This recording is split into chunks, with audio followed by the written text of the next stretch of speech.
দাদা দীঘায় যে এসছেন হঠাৎ দেখলেন সমুদ্রের জলটা কাদা হয়ে গেছে, আপনারা কি চান করতে পারছেন? জল আমরা খুবই চান করতে পারছি না।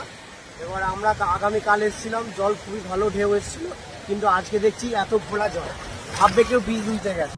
আরে তোমরা ফুল দেশে বসবাস করছো, ওখানে থেকো না, ওখানে থেকো না। আমি এই যে দেশে সম্মান দিচ্ছি, এই দেশে চলে এসো। এখানে সমুদ্রে স্নান করতে গিয়ে গায়ে কাদা লেগে গেলে রাস্তায় ফ্রেশ জল দিয়ে তোমাকে স্নান করিয়ে দেওয়া হবে।